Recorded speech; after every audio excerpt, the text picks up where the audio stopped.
మహిళా శాసనసభ్యులపై సీఎం రేవంత్ రెడ్డి అనుచిత వ్యాఖ్యలను ఖండిస్తూ వరంగల్ చౌరస్తాలో బీఆర్ఎస్ వరంగల్ తూర్పు మాజీ ఎమ్మెల్యే నరేందర్ ఆధ్వర్యంలో వరంగల్ చౌరస్తాలో ధర్నా. ఇక ముఖ్యమంత్రి చిత్రపటం దగ్ధం చేశారు. ఈ సందర్భంగా మాజీ ఎమ్మెల్యే మాట్లాడుతూ రేవంత్ రెడ్డి ప్రభుత్వంలో నిరసన తెలిపే స్వేచ్ఛ కూడా లేదు అని, పోలీసులు దిష్టి బొమ్మను ఎత్తుకెళ్లారని అన్నారు. ఇక అసెంబ్లీ సాక్షిగా ఒక మహిళా ఎమ్మెల్యేను అవమానపరుస్తుంటే సాటి మహిళా మంత్రులు వారు ఏమి ఆశించి సీఎం కి సపోర్ట్ చేస్తున్నారో ఆలోచన చేయాలని బేషరతుగా సీఎం రేవంత్ రెడ్డి రాష్ట్ర మహిళలకు బహిరంగ క్షమాపణ చెప్పాలని డిమాండ్ చేశారు. నియోజకవర్గంలో ఇంత గమ్మత్తైన పరిపాలన ఉన్నదంటే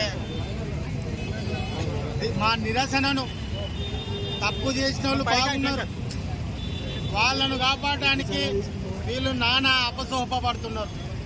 దిష్టి కొమ్మ కాల్చే స్వేచ్ఛ లేదు, నిరసన తెప్పే స్వేచ్ఛ లేదు. ఇంకా అన్యాయంగా చెప్తే వాళ్ళే ముందుపై దిష్టి బొమ్మ గుంజుకొని వస్తున్నారు. అంత జాగ్రత్తగా కాపాడుకుంటున్నారు ముఖ్యమంత్రిని. మరి వాళ్ళ ఓట్లు వేసిన 4 కోట్ల మంది ప్రజలను జైల్లో పెట్టండి. మీరే అడవిలో తిరిగినట్టుగా జంతువుల్లాగా మీరే తిరగండి. ఈ సమాజంలో ఇంత అన్యాయం ఉంటుందా, ఇంత అక్రమం ఉంటుందా? ఒక మహిళా సోదరుమణులకు చట్టసభలలో అగౌరవపరుస్తారు.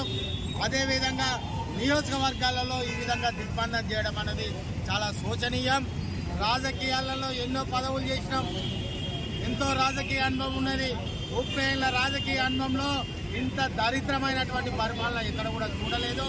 ఒకవైపు కార్పొరేటర్ల మీద కేసులు పెట్టడం, జైళ్ల పాలు పంపించడం, అదేవిధంగా ఏదో ఒకటి క్రియేట్ చేసి అబాస్ పాలు చేసే ప్రయత్నం కూడా చేస్తున్నారు. ఖచ్చితంగా ప్రజల పక్షాన నిలబడి ప్రజల కోసం పోరాడదాం.